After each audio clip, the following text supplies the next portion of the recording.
Good evening. You're watching State of Business on our television. This is Inat Musafir. Let's take a look at the headlines first.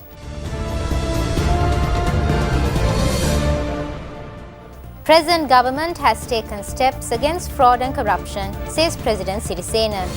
The second National Public-Private Dialogue on Sri Lanka's e-commerce reform inaugurated in Colombo this morning. News in details. President Maithripala Sirisena stated that the present government has taken several steps against fraud, corruption and malpractices that had not been taken for the past 70 years. He made this remark addressing the award ceremony of the Parliamentary Committee Public Enterprises, which was held yesterday. After evaluating information from 837 institutions, including all state institutions, ministries of the central government, all departments, provincial councils, district secretariats and local government institutions, awards were presented to 101 institutions under different categories for their performances. Speaking further, the President also stressed the need to expedite the process of speeding up lawsuits against the offenders and accelerating implementation of the recommendations given by the Special Presidential Commission appointed by him to investigate serious frauds and corruption that took place in the country. President Sirisena further noted that the death penalty should be included in the law against persons who misuse public assets and public money. Supreme Court Judge Justice K. Sisira Abreu was sworn in as the Acting Chief Justice, while Appeal Court Judge Justice Gamini Rohan Amarasekara was sworn in as the Acting President of the Court of Appeal before President Maithripala Sirisena today at the Presidential Secretariat. Meanwhile, 4 new ambassadors and High Commissioners to Sri Lanka presented their credentials to President Maithripala Sirisena at the President's residence in Colombo today. The envoys are Hans-Peter Mock, Ambassador of the Swiss Confederation, Giovanni Castillo Polanco, Ambassador of the Republic of Guatemala, Judith Kang Oma, High Commissioner of the Republic of Zambia, Tan Yang Thai, High Commissioner of Malaysia. We're going in for a short break. Do stay tuned for more news after these commercials.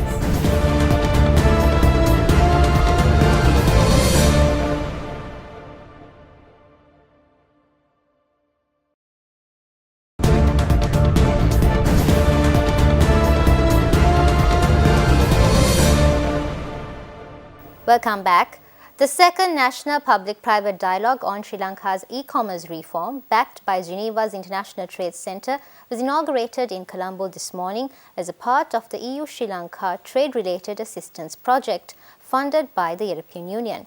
Welcoming the second Public-Private Dialogue, Minister of Industry and Commerce Rishad Badiuddin elaborated upon the government's plan to establish a modern consumer protection framework suitable for an e-commerce marketplace to encourage the development of Sri Lankan digital economy by improving access to the internet. The two-day National Public-Private Dialogue titled A Roadmap for E-Commerce Reform is being held with the support of the Consumer Affairs Authority and the Geneva-based International Trade Centre. The PPD expects to build on the outcomes of the first dialogue, which took place from the 15th to the 16th of March, and on the recommendations made to improve the Sri Lankan e-commerce marketplace. The dialogue also aims to discuss the 5 key areas: access, education, awareness, payments and modernization of consumer protection laws and privacy in the roadmap for future reforms. The inauguration ceremony was attended by Minister Baituddin and European Union delegation's Frank Hess. CA is working with all stakeholders to identify specific provisions and areas where the current Sri Lanka legal framework falls short in these 5 themes. That updating national laws by formulating legislative proposals could follow thereafter. We are planning to establish a modern consumer protection framework suitable for e-commerce, marketable, and encourage the development of Sri Lankan digital economy by improving access to the internet, emphasizing education and awareness of the digital economy, removing legal and market barriers, as well as fostering trust among both Sri Lankan consumers and SMEs. As a government regulatory agency, it is necessary for Consumer Affairs Authority to establish national policies for consumer protection that encourages good practices applicable also to e-commerce in areas such as information awareness, contract terms, secure payment mechanism, and data security. Addressing the gathering during the event, Head of Cooperation of the Delegation of the European Union, Frank Hess, noted that the second public-private dialogue is an important platform in continuing the advancement of the Sri Lankan legal framework for e-commerce. Several free trade agreements are being negotiated, economic zones are being opened, a national export strategy has been developed under this project, looking at both traditional export sectors but also at diversifying the export basket. With many policy level and infrastructure developments to attract foreign direct investment taking place, it's important to look at the legal frameworks within the country to facilitate business to function, and e-commerce is where the future is indeed lying. 2 decades ago, export would have been possible for a major business. Today we see young people with good idea and great enthusiasm starting up and running a business from a bedroom, reaching out to the whole world. That's the promise of digital technology, as long as a certain support framework, including the regulatory framework, is in place.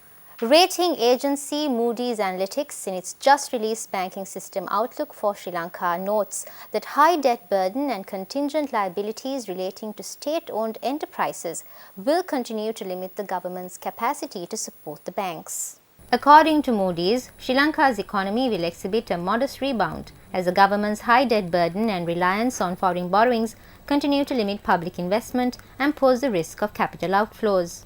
The rating agency further revealed that the country's credit growth has been very high over the last 2 years, with the credit multiplier exceeding over 2.5 times. Loans disbursed during the period will begin to mature, asset quality will deteriorate, and high borrowing costs due to tighter monetary policy implemented previously will add to the debt burden of corporates. According to the rating agency, non-performing loans in the local banking sector rose to 3% of assets in March 2018 from 2.7% the previous year, despite expectations of economic growth of 4.1% in 2018 from 3.7% last year.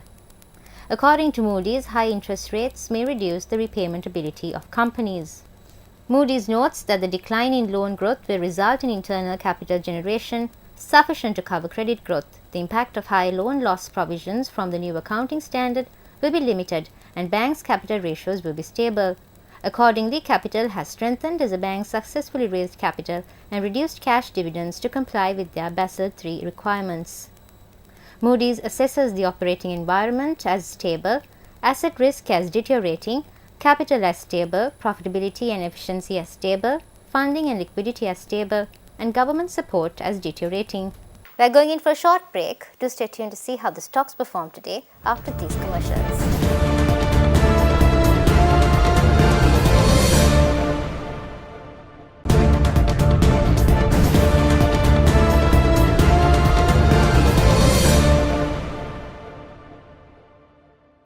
Welcome back. Trading at Colombo Stock Exchange ended on a negative note today.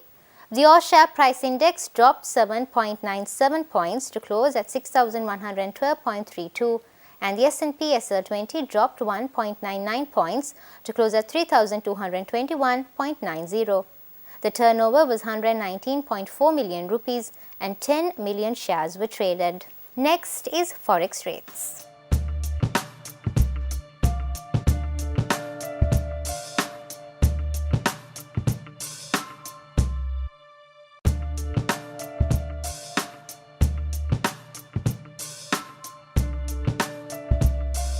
That's all the news we have for you today. Join us tomorrow with State of Business on our television at the same time. Until then, take care.